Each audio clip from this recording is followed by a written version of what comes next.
Rupee network நண்பர்கள் அனைவருக்கும் வணக்கம். இந்த வீடியோ ஃபுல்லாகவே எஜுகேஷனல் பர்பஸ்க்காக கிரியேட் செய்யப்பட்டது தான். இந்த வீடியோவில் எந்த ஒரு ஷேரையும் பை பண்ணுங்க அல்லது செல் பண்ணுங்கன்னு நான் ரெக்கமெண்டேஷன்ஸ் கொடுப்பது கிடையாது. நான் வந்து செபி ரிஜிஸ்டர்ட் அட்வைசரும் கிடையாது. இந்த வீடியோவை பொறுத்த வரைக்கும் பிஜி இன்வைட் ஷேர்ஸுங்கிறது மோஸ்ட்லி எல்லாத்துக்கும் தெரிஞ்சிருக்கும். ஷேர் மார்க்கெட்டுக்குள்ளே இருக்கிறவங்களுக்கு இந்த பங்கு வந்து டிவிடெண்டுங்கிறதே கிட்டத்தட்ட 12% வரைக்கும் கொடுக்குறாங்க அப்படிங்க. ஸோ இதில் வந்து நிறைய கான்ட்ரவர்சி வந்துச்சு. என்ன அப்படின்னு பார்த்தீங்கன்னா, ஃபிக்ஸட் டெபாசிட்டில் அண்ட் இதையும் கம்பேர் பண்ணுறாங்க மக்கள். ஸோ இதில் எதில் பெனிஃபிட் அதிகம் அப்படின்ட்டு, எவ்வளோ இதில் வந்து அதிகமான ரெவன்யூ கிடைச்சிருக்கும் அப்படின்னு நிறைய பேர் கேட்டிருந்தாங்க. ஸோ அதுக்கான வீடியோ தான் இது.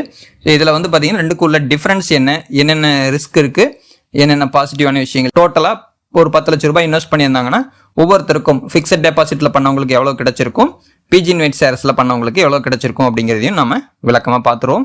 இதெல்லாம் பார்க்கறதுக்கு முன்னாடி நம்ம சேனலை நீங்கள் இப்போ தான் பார்க்குறீங்க அப்படின்னா இந்த வீடியோக்கு ஒரு லைக் பண்ணிவிட்டு நம்ம சேனலை சப்ஸ்கிரைப் பண்ண மறக்காதீங்க. எந்த நிறுவனமாக இருந்தாலும் நம்மளுடைய வருவாய் என்னங்கிறத தான் பார்ப்போம். பிஜி இன்வைட் ஷேர்ஸுடைய டிவிடெண்ட் மட்டுமே அப் டு 12% வந்து கிடைக்குது இப்போத்த சுச்சுவேஷனுக்கு. இதில் ஏற்ற இறக்கங்கள் இருக்கலாம். அடுத்தது ஃபிக்ஸட் டெபாசிட்டில் 6 to 8%ங்கிறது 8%ங்கிறதுலாம் ரொம்ப ரேரு. 6 to 7% வரைக்கும் ஈஸியாக கிடைக்குது. ஃபிக்ஸட் லெவல் அதுதான், ஓகேங்களா? அதுக்கு இதுக்குள்ள டிஃப்ரென்ஸ். அடுத்தது இன்கம் பே அவுட் வந்து குவார்ட்டர்லி டிஸ்ட்ரிபியூஷன் தான் இந்த பிஜி இன்வைட்டுடைய டிவிடெண்ட். அடுத்தது ஃபிக்ஸட் டெபாசிட் பொறுத்த வரைக்கும் மந்த்லி குவார்ட்டர்லி அண்ட் மெச்சூரிட்டியை பொறுத்து நமக்கு இது மாறுபடும். கேபிட்டல் வேல்யூ அப்படிங்கிறது பிஜி இன்வைட் ஷேருடைய பங்கு உயர்ந்தால் இன்னும் மதிப்பு ஏறும், இறங்குச்சு அப்படின்னா இறங்கும். ஏற்ற இறக்கங்களுக்கு உட்பட்டது. ஃபிக்ஸட் டெபாசிட்டில் வந்து நீங்கள் போட்ட அமௌண்ட் அப்படியே இருக்கும். அந்த அவங்க சொன்ன வட்டியை மட்டும் கொடுப்பாங்க. இதில் இருக்கிற ரிஸ்க் என்ன அப்படின்னு பார்த்தீங்கன்னா, அதை விட மைனஸில் பங்கினுடைய விலை குறைஞ்சிட்டாலும் அது ஒரு ரிஸ்க்காக போயிடும்.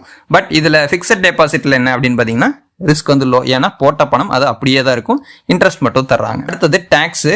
இது வந்து நம்மளுடைய டிஸ்ட்ரிபியூஷனுக்கு தகுந்த மாதிரி மாறும். டிவிடெண்ட்டு ஒவ்வொன்றுக்கும் ஒரு % ரேஷியோவில் மாறும். பட் இது வந்து எஃப்டியை பொறுத்த வரைக்கும் ஸ்லாபுக்குள்ளே வருது. லிக்விடிட்டி, அதாவது எப்போ வேணாலும் காசு ஆக்கணும் அப்படின்னு நீங்கள் நினச்சிங்க அப்படின்னா நீங்கள் மார்க்கெட் ஒர்க்கிங் ஹவர்ஸில் செல் பண்ணி ப்ராஃபிட் பார்க்கலாம். ஆனால் இதே வந்து எஃப்டியாக இருந்தால் ப்ரீமெச்சூர் டைம் வரைக்கும் வெயிட் பண்ணணும், அல்லது இடையில எடுத்தால் பெனால்ட்டி இருக்குது. ரிட்டர்ன் கேரண்டி அப்படிங்கன்னா இதில் வந்து ரிட்டர்ன் கேரண்டிஸ் கிடையாது. எஃப்டியை பொறுத்த வரைக்கும் கிடைக்கும். ஏன் வந்து இதில் நோ சொல்கிறாங்க அப்படின்னா, மார்க்கெட்டுடைய சந்தை நிலவரங்களுக்கு உட்பட்டதுங்கிறதுனால. பயமுறுத்தணுங்கிற நோக்கம் கிடையாது, என்ன விஷயத்த சொல்லணும் இல்லைங்களா, அதுக்காக சொல்கிறது தான். இன்ஃப்ளெக்ஷன் ப்ரொடெக்ஷன் அப்படிங்கிறது கொஞ்சம் கொஞ்சமாக வந்து ஹையர் ஈல்டு இருக்குது. ஸோ இதை உங்களுக்கு புரிஞ்சிருக்கும்னு நினைக்கிறேன். இன்னும் வந்து இதில் கிளியராக புரிகிற மாதிரி சொல்லிட்டு நம்ம அந்த 10 lakh இன்வெஸ்ட் பண்ணியிருந்தோன்னா எவ்வளோ நமக்கு கிடைச்சிருக்கும் அப்படிங்கிறதும், எதில் வந்து ப்ராஃபிட் அதிகமாக இருக்குது அப்படிங்கிறதையும் நம்ம உங்களுக்கு காட்டிடுறேன். ஃபர்ஸ்ட் எது வந்து பெட்டருங்கிறது நீங்கள் தான் இதில் சூஸ் பண்ணணும், நான் கிடையாது. என்ன விஷயம்னா, கேரண்டீடு ரிட்டர்ன்ஸ் வேணும் அப்படின்னா ஃபிக்ஸட் டெபாசிட்டுக்கு தான் போகணும், ஓகேங்களா? இல்லை எனக்கு வந்து ஓரளவுக்கு ஹையரான இன்ட்ரெஸ்ட் ரேட் வேணும் அப்படின்னா பிஜி இன்வைட் ஷேர்ஸுக்கு போகலாம். அடுத்தது எந்த ஃப்ளக்சுவேஷன் எனக்கு இருக்கக்கூடாது, எனக்கு வந்து போட்ட பணம் சேஃப்டியாக அது அப்படியே இருந்தால் கூட போதும், ஏறாட்டி பரவாயில்ல இறங்காட்டி பரவாயில்ல, எனக்கு அதே மாதிரி இருக்கணும்னா ஃபிக்ஸட் டெபாசிட். இல்லை எனக்கு மார்க்கெட்டோட ரிஸ்க் ஏற்றுக்கிறேன், ஏன்னா அதில் வந்து அதிகமாக லாபம் வந்தால் எனக்கு அதுவும் நான் ஒரு பெனிஃபிட் தானே அப்படின்னு நினைக்கிறது ஒரு வகை. இதில் இருக்கிற இன்னொரு விஷயம் கேபிட்டல் சேஃப்டி, போட்ட பணம் சேஃப்டி, அதனால் இதுக்கு வந்து டாப் ப்ரையாரிட்டி. ஆனால் இதுவே வந்து கொஞ்சம் லாங் டேர்முக்கு பிஜி இன்வைட் ஷேர்ஸ் இருந்துச்சுன்னா கொஞ்சம் லாங் டேர்முக்கு ஓரளவுக்கு பெனிஃபிட் தர்றதுக்கான வாய்ப்புகள் இருக்குது அப்படின்னு சொல்ல வராங்க. சரி, நீங்கள் எல்லாரும் எதிர்பார்த்த விஷயத்துக்குள்ள டக்குன்னு உள்ள வருவோம். ஒரு 10 லட்ச ரூபாய் முதலீடு போட்டிருக்காங்கன்னு வச்சுக்கோம். ஒரு எக்ஸாம்பிள் தான், ஓகேங்களா? யாரையும் முதலீடு செய்யுங்கன்னு சொல்ல, நல்லா புரிஞ்சுக்கோங்க, என்னென்ன நடக்குதுங்கிறத தெரிஞ்சுக்குங்க. இது எஜுகேஷன் அப்படிங்கிறது ரொம்ப முக்கியம். பங்குச்சந்தையை பற்றி தெரியாமல் ₹1 முதலீடு பண்ணிங்களோ அது நஷ்டத்தில் தான் முடியும், ஓகேங்களா? ஸோ அதை பற்றின ஃபுல் நாலேஜ் இருந்தால் மட்டுமே முதலீடு பண்ணுங்க, இல்லைன்னா பண்ணாமல் இருக்கிற வரைக்கும் உங்களுடைய பணம் பாதுகாக்கப்படும். இதுதான் மெயின் பாயிண்ட்டு. சரி, இப்போ அந்த 10 லட்ச ரூபா போட்டிருக்காங்க அப்படின்னா, ஐபிஓவில் பிஜி இன்வைட் ஷேர்ஸ் 5 வருஷத்துக்கு முன்னாடி, நான் சொல்கிறது 5 வருஷத்துக்கு முன்னாடி 10 லட்ச ரூபா போட்டிருந்தா இப்போ எவ்வளோ வருங்கிறத பார்ப்போம். 10 லட்ச ரூபா போட்டிருக்காங்க அப்படிங்கிற பட்சத்தில் ஐபிஓவில் ஒரு ஷேர் ₹100 ரிலீஸ் பண்ணாங்க. ஸோ 10,000 ஷேர்ஸ் வந்து நம்ம கிட்ட இருக்கும் 10 லட்ச ரூபாய்க்கு. அப்படி பார்க்கும்போது லாஸ்டா இருந்த பிரைஸ், அதாவது 31 மே 2025 எடுத்திருக்கேன், ₹121.90 போயிருக்கு. இப்போ ரேட் இன்னும் கூட இறங்கி இருக்கு. பட் இருந்தாலுமே வந்து இப்போத்த பிரைஸோட நீங்க வேணா ஆன் மார்க்கெட் பிரைஸுக்கு நீங்க கம்பேர் பண்ணி பார்த்துக்கோங்க, ஒன்றும் பெரிய பிரச்சனை கிடையாது. ஸோ என்ன வேல்யூவோ அதை கால்குலேட் பண்ணிக்கங்க. நான் கால்குலேட் பண்ணிக்கிறது 31 மே உடைய க்ளோசிங் பிரைஸ். ஏன்னா நீங்க இப்போத்தது வேணும்னா இப்போத்தது வந்து என்ன ப்ரைஸோ அதை கால்குலேட் பண்ணிக்கோங்க. இதில் ஒவ்வொரு வருஷத்துக்கும் டேட்டா எடுத்திருக்கேன். இந்த டேட்டாவை பொறுத்த வரைக்கும் இதில் வந்து டிவிடெண்ட் ஃபர்ஸ்ட் பாருங்க, 5 வருஷத்துக்கு எவ்வளோ டிவிடெண்ட் கொடுத்துருக்காங்கன்னு.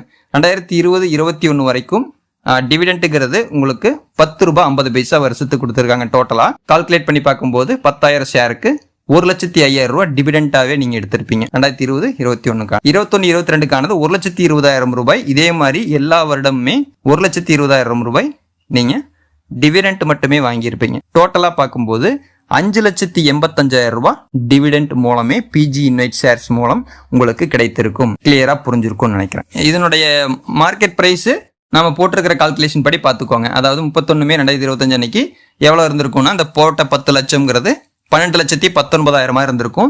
இப்போது நீங்க கால்குலேட் பண்ற மாதிரி இருந்தால் இப்போத்த பிரைஸை போட்டு கால்குலேட் பண்ணி பார்த்துக்கோங்க. எந்த பிரச்சனையும் கிடையாது. உங்களுக்கு அது எது சரின்னு படுதோ அதை வந்து நீங்க எடுத்துக்கங்க. இதில் நான் இதை வாங்குங்கன்னு சொல்றது கிடையாது. அதுக்காக தான் உங்களுக்கு சாதக பாதகத்தை தெரிஞ்சுக்கணுங்கிறதுக்காக தான் இந்த வீடியோவே. ஸோ அதை சொல்ல வரேன். இதே ஃபிக்ஸட் டெபாசிட்டா இருந்தால் நீங்க போட்டிருந்த வட்டி 3,50,000 ரூபாய் தான் வந்திருக்கும் 5 வருஷத்துக்கு. ஸோ இங்க 5,85,000 டிவிடெண்டாவே கிடைச்சிருக்கும். இதுல வந்து இன்ட்ரெஸ்ட்ங்கிறது 3,50,000. ஆனா அசல்கிற அதே 10 லட்சம் அப்படியே தான் இருந்திருக்கும். இந்த டேபிள் இன்னொன்று காட்டுறேன் பாருங்க கிளியரா. டிவிடெண்ட் மூலமா பிஜி இன்வைட் ஷேர்ஸுக்கு கிடைத்தது 5,85,000. பிக்சட் டெபாசிட் மூலமா வந்த வட்டி 3,50,000. ஸோ இதுல என்ன எவ்வளவு டிஃபரன்ஸ்னு பாத்தீங்கன்னா பிஜி இன்வைட் ஷேருக்கும் பிக்சட் டெபாசிட்டுக்குமே 2,35,000 ரூபாய் டிஃபரன்ஸ் வருது 5 வருஷத்துக்கு. சரி, அடுத்ததுக்கு வருவோம். போட்ட 10 லட்சம் பிக்சட் டெபாசிட்ல அப்படியே தான் இருக்கும். அதனால அது 10 லட்சம் அப்படியே இருக்கு. ஆனா ஷேர்ஸ்ல போட்டதுல 12,19,000 இருக்கு. அதுல வர்ற ப்ராஃபிட் எவ்வளோ? 2,19,000. ரெண்டையும் டோட்டல் பண்ணி பார்த்தீங்க அப்படின்னா 4,54,000 ரூபாய் டிஃபரன்ஸ். எதுக்கும் பிக்சட் டெபாசிட்ல போட்டிருந்தால் வர்ற தொகையும் பிஜி இன்வைட் ஷேர்ஸ்ல போட்டிருந்த வர்ற தொகைக்கும் உள்ள டிஃபரன்ஸ் 4,54,000 ரூபாய். 18 லட்சம் ரூபாய் கிட்டத்தட்ட பிஜி இன்வைட் ஷேர்ஸ் மூலமா 5 வருஷத்துல உங்களுக்கு கிடைச்சிருக்கும். இதே பிக்சட் டெபாசிட்டா இருந்தா 13 லட்சம் கிடைச்சிருக்கும். ரெண்டையும் கழிச்சு பாருங்க. நான் சொல்ற தொகை 4,54,000 ரூபாய் டிஃபரன்ஸே இருக்கு. ஏன்னா இது வந்து எது வேணும் எல்லாத்தையும் எதை ஏத்துக்கிறோமோ அதுக்கு தகுந்த மாதிரி தான் நம்மளுடைய வருமானமும் மாறுபடும். அதை புரிஞ்சுக்குங்க. ஏன்னா சும்மா வருமானம் வருதுங்கிறக்கா எல்லாரும் எல்லாம் அதை ஏத்துக்க முடியாது. ஒரு வயசானவங்க, ஒரு பென்ஷன் வாங்குறவங்க வந்து அந்த ரிஸ்க் எல்லாம் ஏத்துக்க மாட்டாங்க. ஸோ எனக்கு போட்ட அசல் வந்தா போதும்பா, எனக்கு வர்ற இன்ட்ரெஸ்ட் போதும்னு பிக்சட் டெபாசிட் ஓகே. இல்ல எனக்கு கொஞ்சம் ரிஸ்க் எடுக்கிறேன், எனக்கு கொஞ்சம் பரவாயில்ல அப்படிங்கிற மாதிரி வந்து எங்கேஜ் இருந்துன்னா எடுக்கிறவங்க ரிஸ்க் எடுக்கிறவங்க எடுப்பாங்க. எல்லாருமெல்லாம் ரிஸ்க் எடுக்க மாட்டாங்க. ஸோ அதுதான் சொல்றேன். முக்கியமான ஹைலைட்டா எடுத்துக்க வேண்டிய விஷயம் என்னன்னா டிவிடெண்ட் இதுல அதிகமா கிடைச்சிருக்கு. பிக்சட் டெபாசிட்டை விட டிவிடெண்டே உங்களுக்கு அதிகமா கிடைச்சிருக்கு. ஆனா இப்போ வந்து பாத்தீங்கன்னா மார்க்கெட் பிரைஸ் கம்மியா தான் போயிட்டு இருக்கு. அப்படி பார்த்து கால்குலேட் பண்ணால் கூட இதுக்கும் அதுக்கும் வந்து எப்படி பார்த்தாலுமே பிஜி இன்வைட் ஷேர்ஸ் தான் ப்ராஃபிட்ல, அதாவது அதிகமான ஒரு வருவாய் கொடுத்துருக்கும். அதையும் இந்த இடத்துல பதிவு பண்ணிக்கணுங்கிறதுக்காக சொல்றேன். இப்போ உங்களுக்கு இன்னும் ஒரு டேபிள் ஃபார்மேட்ல உங்களுக்கு காட்டியிருக்கேன். எனக்கு சேஃப்டி தான் முக்கியம்னா நீங்க எங்க போங்க? பிக்சட் டெபாசிட்டுக்கு போங்க. எனக்கு ஹையர் இன்கம் வேணும் அப்படின்னா ரிஸ்கோட சேர்த்து ஹையர் இன்கம் வேணும்னா பிஜி இன்வைட் ஷேர்ஸுக்கு போங்க. கேரண்டீடான ரிட்டர்ன் வேணும் அப்படின்னு நினைச்சீங்கன்னா பிக்சட் டெபாசிட்.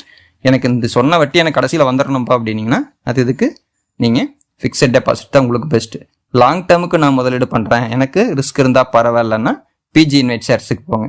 ரிஸ்கை பொறுத்த வரைக்கும் எதுல கம்மின்னா பிக்சட் டெபாசிட்ல கம்மி. லாஸ்ட் டேபிள்ல உங்களுக்கு கிளியரா புரிஞ்சிருக்கும். ஓகேங்களா? வருமானமும் எவ்வளோ டிஃபரன்ஸுங்கிறத உங்களுக்கு காட்டிட்டேன். கிட்டத்தட்ட 4,50,000 லட்சம் ரூபாய் பிக்சட் டெபாசிட்டுக்கும் பிஜி இன்வைட் ஷேர்ஸுக்கும் உள்ள டிஃபரன்ஸ், லாப விகிதமே இவ்வளவு. ஸோ இதை புரிஞ்சுக்குங்க. நிறைய பேர் என்ன சொல்லுவாங்க அப்படின்னா இப்போ ப்ரைஸ் குறைஞ்சிச்சுல அதையும் நீங்களே ஈஸியாக கால்குலேட் பண்ணிக்கோங்க. நான் வந்து இந்த ஷேரை வாங்கன்னு கேன்வாஸ் பண்ணுறதுக்கான வீடியோவே கிடையாதுங்கிறது தான் நான் பல முறை பதிவு பண்ணிட்டு இந்த விஷயத்தில்.